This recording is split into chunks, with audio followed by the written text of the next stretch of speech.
বুঝতে পেরেছি, যখন আমি আমার মালিকের মেয়েকে এত কষ্ট পেতে দেখেছি, আমার মালিককে আমি এত কষ্ট দিয়েছি, আল্লাহ আমায় মাফ করবেন না। আমি আপনাকে শাস্তি দেওয়ার কেউ না, কিন্তু আজ আমি আপনাকে এই মেয়ের কোনো ক্ষতি করতে দেব না, মরে গেলেও না।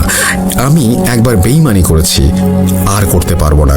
এতে আমার জান চলে গেলেও আমি পরপারে পাপের যে শাস্তি পেয়েছি, সেই পাপের শাস্তি হিসেবে সেটাকে ধরে নেব। জিনের এই কথা শুনে ইমাম সাহেবের ছেলে প্রচণ্ড রেগে যায় এবং সাথে সাথে চোখ বন্ধ করে কিছু মন্ত্র পড়া শুরু করে এবং আলিম রূপী জিনটি যন্ত্রণায় চিৎকার করতে শুরু করে। যন্ত্রণায় চিৎকার করতে করতে জিনটি ইমাম সাহেবের স্ত্রীর কাছে অনুরোধ করতে থাকে তার ছেলেকে থামাতে। ইমাম সাহেবের স্ত্রী তৎক্ষণাৎ উঠে গিয়ে তার ছেলেকে ধাক্কা দিয়ে মাটিতে ফেলে দেয়। মাটিতে পড়ে ইমাম সাহেবের ছেলের মন্ত্র পড়া বন্ধ হয়ে যায়। আলিম রূপী জিনটি তখন হাসতে হাসতে ইমাম সাহেবের ছেলের সামনে এসে দাঁড়ায়। আস্তে আস্তে তার চেহারার পরিবর্তন হতে থাকে। রুমের মধ্যে দমকা হাওয়া বয়ে যেতে শুরু করে। রুমে জ্বলতে থাকা লাইটটি নিভে যায়। অন্ধকারাচ্ছন্ন হয়ে যায় গোটা রুম, কিছুই দেখা যাচ্ছিল না। একটু পরই সকলে দেখতে পান দুটি লাল চোখ অন্ধকারের মধ্যে জলজল করছে। তারপর ইমাম সাহেবের ছেলের আর্তনাদের আওয়াজ শুনতে পাওয়া যায়। শুনে মনে হচ্ছিল কোনো হিংস্র পশু তার শিকারকে দুমড়ে মুচড়ে ফেলছে।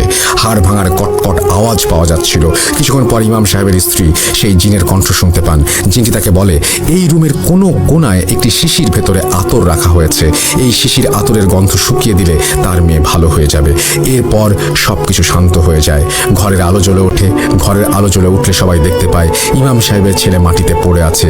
তার গলাটি তার মাথা থেকে আলাদা করা, তার চোখে মুখে আঁচড়ের দাগ, রক্ত ঝরছে মুখ থেকে, তার পা ভেঙে উল্টে গেছে, তার একটা চোখের ভেতরে কাঁটা ঢুকে গেছে, আর কপালে যেখানে রক্ত লাগানো ছিল সেই জায়গাটা দেখে মনে হচ্ছে যেন পুড়ে গেছে।